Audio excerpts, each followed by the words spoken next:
Быйылның 4 айында наркотикларның законсыз әйләнеше белән бәйле җинаятьләр саны былтыргы 5 очрактан 9-га җиткән. Эчке эшләр органнарында әлеге юнәлештәге эшнең узган еллардагыдан яхшыруы, бүлектә наркотиклар әйләнешен контрольдә тоту буенча 2 хезмәткәрдән торган төркем барлыкка килү белән бәйлиләр. Наркотиклар әйләнешенә бәйле җинаятьләрне ачу күрсәткеченең 30%-ка артуы да эшнең нәтиҗәлелеген күтәрелү дип карала.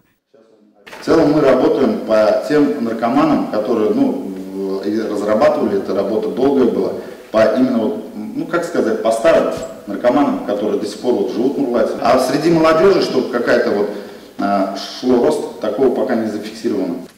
Нурлат үзәк хастаханәсендә дә наркотикларга каршы көрәшү буенча системалы эш алып барыла. Быелның 5 айында 1250 Нурлатлы тикшерелгән һәм айрым категория ярдәм алган.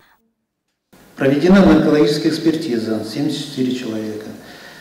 В том числе установлено 15 случаев наркотического опьянения. По восстановлению суда в связи с употреблением наркотических веществ обратились 33 человека. Все они взяты на профилактический учет, проходят наблюдение в течение 1 года. И ежемесячно проводится тестирование на наличие наркотических веществ в биологических средах. Районда 140 кеше наркологик учетта тора. Шуларның 16-сы авылда яшәүчеләр. 75% марихуанага өстенлек бирә икән. Соңгы вакытта байтакларын психик яктан стимулятор булып торучы препаратлар куллана. Исәптә торучы наркоманнар арасында 4-се реабилитация үзәгендә дәваланган.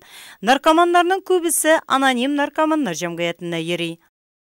Употребление наркотических веществ, отношение к этому человеку всегда остается предвзятым. Отслеживать этих лиц и территориально, и где они проживают, более глубоко выявлять причины, следственные причины, почему так происходит, почему новые лица увлекаются. Понятно, здесь возможно и социальное положение данной категории людей не соответствует тому образу жизни, который они ведут и идут на такие вещи. Поэтому здесь в любом случае профилактическую работу надо не просто проводить, а ее усиливать и постоянно держать на контроле.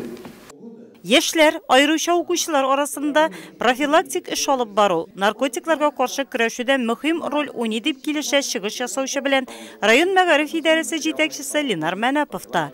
Белем бирү учреждениеләрендә укучыларда яшь чактан ук наркотик матдәләр куллануга негатив караш тәрбияләү буенча максатчан планны эш алып барыла. Шулайда, наркоманнар саны артканмы, әллә андый категория керүчеләрне ачыклау эше үз нәтиҗәсен бирәме? Район башлыгы Равил Кузюров чыгыш ясаучы якларны һәм комиссия агзаларының игътибарын шуңа юнәлдерде. Нам важно знать, вовлекаются туда новые люди или нет, или вовлекаются почему. Масса мероприятий в работе комиссии прописана, масса всевозможных, так скажем, соответствующих совещаний, которые вы проводите. Наша основная задача, чтобы мы не вовлекали новых людей.